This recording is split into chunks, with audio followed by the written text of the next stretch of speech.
You are living exactly 80 milliseconds in the past. Which is, frankly, a little terrifying to think about. Right. Like right now as you hear my voice, your brain is playing you a delayed broadcast of reality. So when someone tells you to just, live in the present, neurologically speaking, they're asking you to do the impossible. Yeah, you are anchored to a moment that has already vanished. Exactly. Welcome to another deep dive. Today we are taking you on this really profound exploration of how we perceive time. Specifically, this incredibly elusive concept of the present. Yeah, and we're pulling our insights today from a really fascinating short story. It's titled Chasing the Present by Uday Mukherjee. Right, which you can find in the Scars Publications book, Between Time. I think it was originally published Down in the Dirt magazine, actually. That's the one. So our mission for this deep dive is to basically dissect the philosophical arguments embedded in this narrative. We really want to help you fundamentally rethink what it means to exist in time. Because we just take it for granted, right? We totally do. So, okay, let's unpack this. What if the present doesn't actually exist at all? That tension, that exact question, is what kicks off the narrative in our source material. And the brilliance of the story is that this massive existential debate, it doesn't take place in some sterile laboratory. Or like a university lecture hall. Right. It happens at a loud, chaotic, packed bar. The contrast is just perfect. So we are introduced to these two law firm colleagues, Sarah and Jeremy, and they're at this bar to celebrate a massive career-defining case victory for their firm. Which should be a great night. You would think. The environment is pure sensory overload. A Demi Lovato track is blasting. People are screaming, fighting for drinks. They're swaying, chugging tequila and bourbon. It is like the absolute peak of collective euphoria. Yeah, but amidst all of that explosive celebratory energy, we find Sarah completely isolated. She is not having a good time. Not at all. She has removed herself from the chaos and is just sitting out on this cold balcony.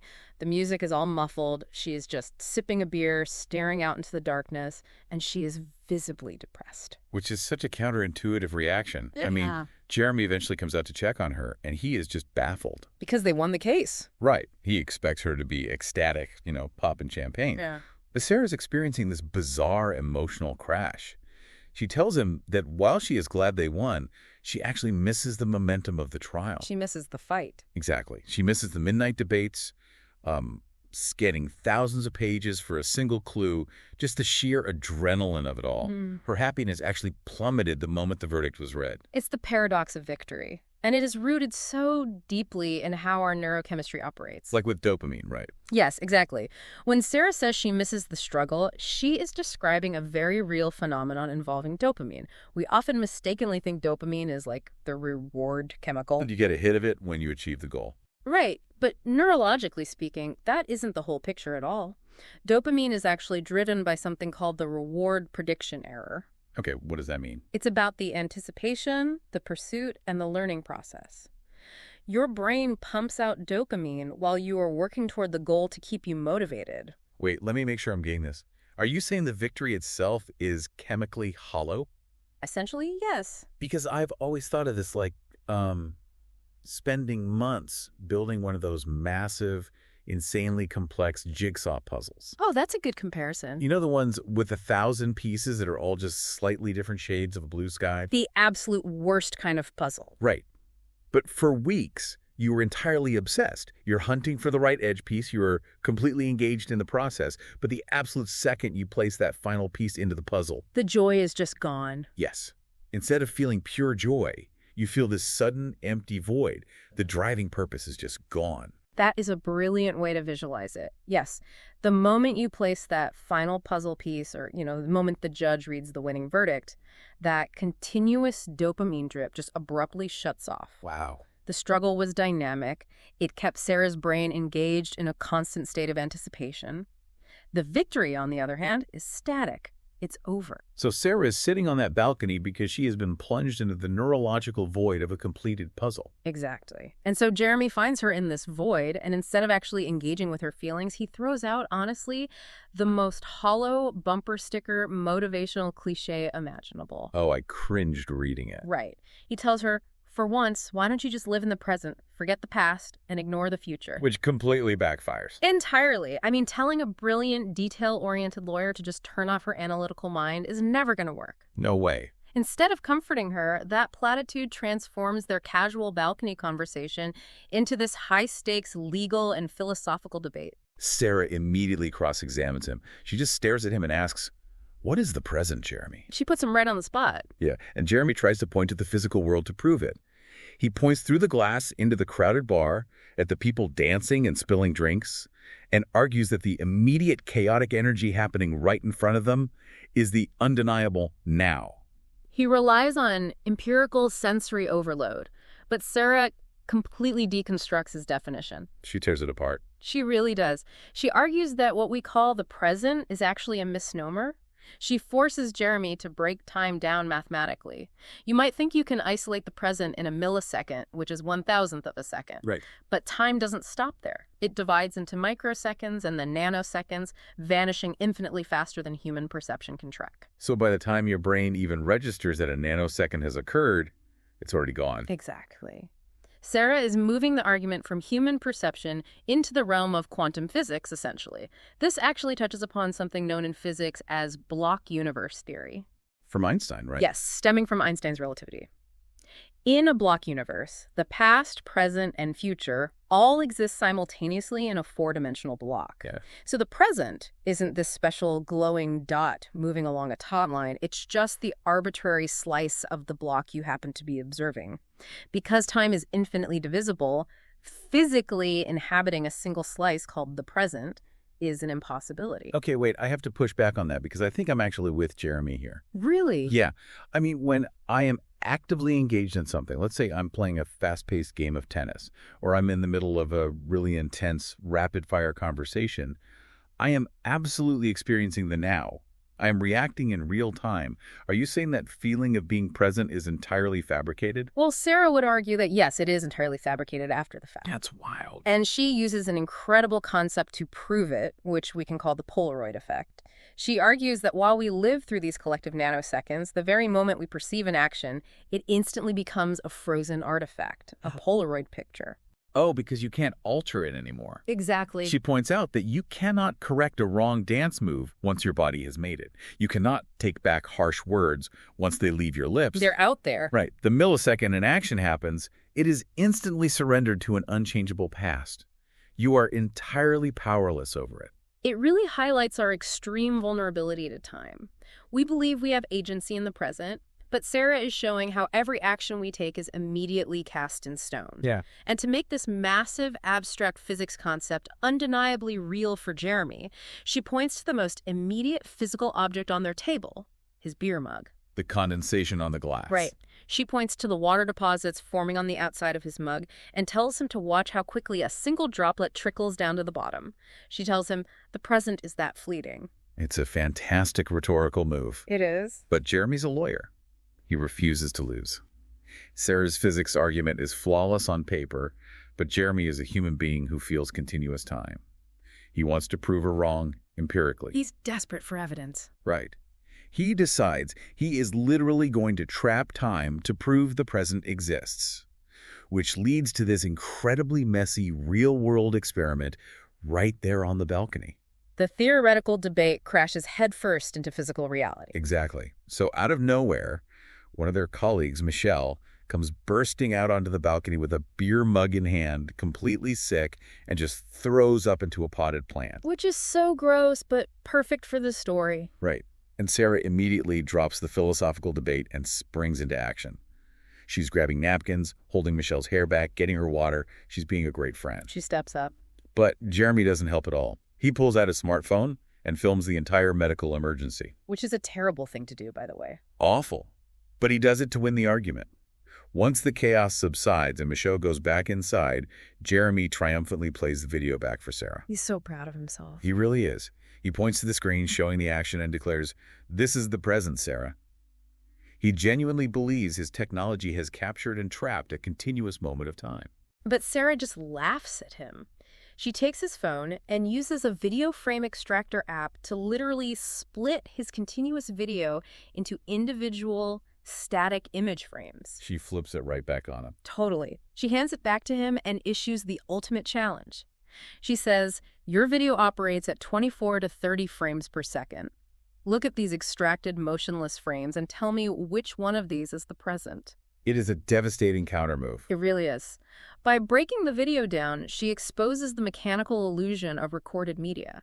A video camera isn't capturing fluid, continuous time. It is simply taking a rapid succession of frozen past moments. Those Polaroids she mentioned earlier. Here's where it gets really interesting, at least to me. It perfectly mirrors how a flipbook works. Oh, a flipbook. Yeah. Like when you hold a flipbook, you're looking at static, completely dead images drawn on individual pieces of paper. But when you thumb through them quickly, your mind bridges the gaps between those dead images and creates the illusion of a living, continuous story. That's a great way to think about it. Sarah is basically implying that our lived experience might just be a mental flipbook of dead moments. But this is where Jeremy actually lands his strongest counterargument, and he pivots away from physics entirely. He attacks her flipbook analogy by relying on biology. Okay. He tells her that human eyes are not cameras and we do not process our lives at 24 frames per second. I see where he's going. The hardware is different. Exactly. Jeremy points out that our eyes are backed by a profoundly superior organ, the human brain. The visual cortex doesn't process reality in stuttering, fragmented frames. Right. It processes continuous, real-time visual data without those technological disruptions. He argues that this biological machinery proves the present exists because we experience it smoothly. Okay, but is Jeremy actually right about the biology here? Like, does the brain process reality in a smooth, continuous flow without disruptions?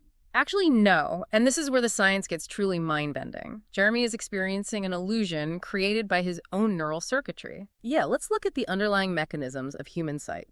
Our eyes are constantly darting around in rapid movements called saccades. Saccades, right. During these rapid eye movements, your brain literally cuts off your visual processing so you don't experience motion blur. Wait, it cuts it off? Yes. It's called saccadic masking. How? You are functionally blind for up to 40 minutes a day, but you never notice it. Wait. I am functionally blind for 40 minutes a day. How is that even possible without me noticing? Because your brain is an editing room, not a live broadcast camera.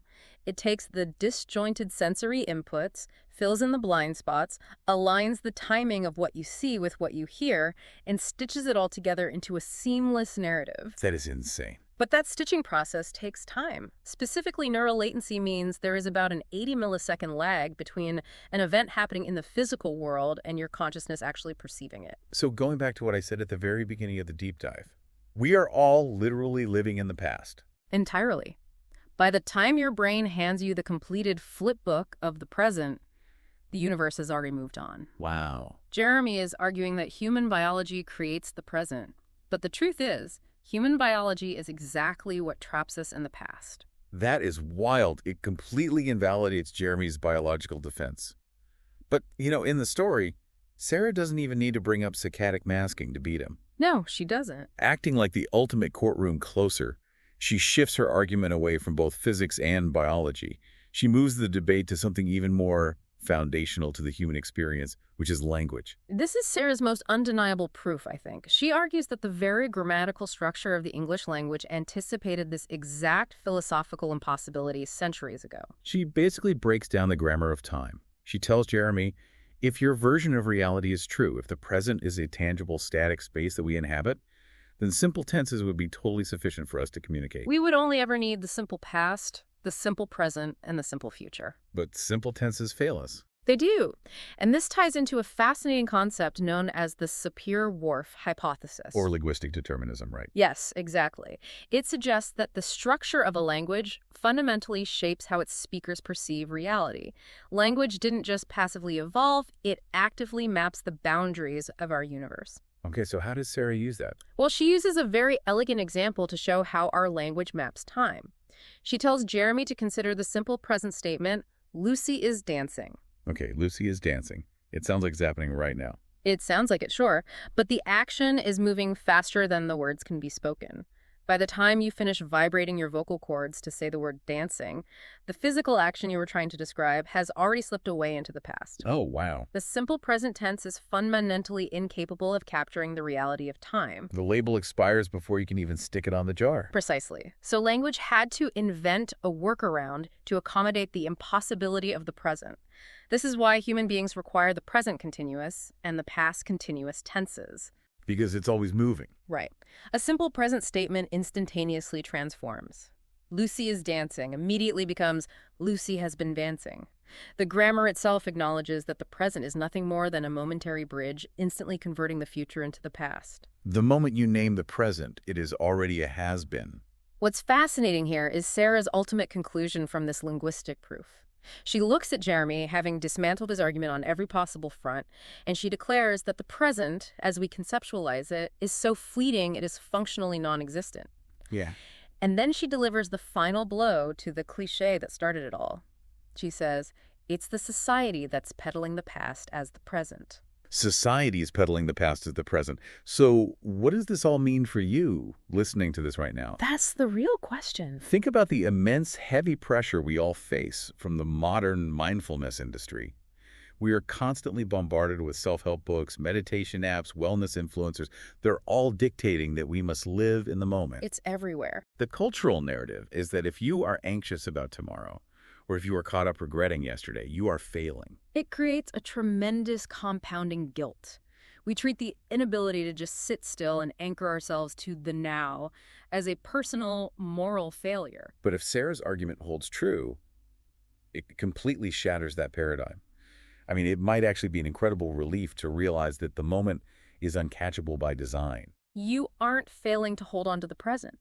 The present is physically, biologically, and linguistically impossible to hold on to. Trying to live in the present is like trying to catch that condensation dripping down Jeremy's glass before it hits the table. It liberates you from the pressure of static perfection. You aren't supposed to freeze time. Your brain wasn't built for it, and the universe doesn't allow it. Exactly. And that brings us to the resolution of the story. After absolutely dismantling Jeremy's argument, Sarah does something quite surprising. She changes her tune. She does. She finally agrees to leave the balcony and go back inside the loud, chaotic bar with him. But she makes her terms crystal clear. She does not agree to go inside and live in the present. Right. Instead, she looks at him and says, let's go inside and create more past. Let's go inside and create more past. It is an incredibly empowering shift in perspective. It really is. She is no longer a passive observer trying to catch a fleeting nanosecond. She is stepping back into the chaos as an active architect, deliberately choosing what actions she will cast into the stone of history. It completely redefines how we look at our own daily routines. So to wrap up this deep dive, we've covered some massive intellectual ground today. We really have. We started with the neuroscience of Sarah's post-success emptiness, exploring how the reward prediction error shuts off our dopamine the moment a goal is completed. Then we examined the quantum physics of a block universe, revealing the physical impossibility of catching a microsecond before it becomes a frozen Polaroid artifact. Then we dove into human biology, uncovering the 80 millisecond neural latency that proves our brains are just stitching together a flip book of the past. And finally, we looked at the linguistic determinism of our grammar, proving that society has been peddling an illusion all along. Right. So if we connect this to the bigger picture, this raises an important final question for you to consider. If the present is functionally non-existent, and every single action we take instantaneously becomes the permanently frozen past, does the mandate to live in the moment actually mean something entirely different? Oh, that's a great point. Perhaps it means we should take hyper-responsibility for the past we are currently creating for our future selves. I mean, if every word you speak and every move you make instantly solidifies into an unchangeable Polaroid, true mindfulness isn't about enjoying the current second. It is about being incredibly deliberate about the history you are leaving behind. Exactly. You aren't living in the moment. You are manufacturing your own history, nanosecond by nanosecond. That is beautifully said. Thank you so much for joining us on this deep dive into the source material. The next time you find yourself trying to force a feeling of perfect mindfulness or, staring at a completed jigsaw puzzle wondering why the joy faded so fast, just remember, you can't live in the present. But you can decide how many beautiful, deliberate frames of the past you are going to create today. See you next time.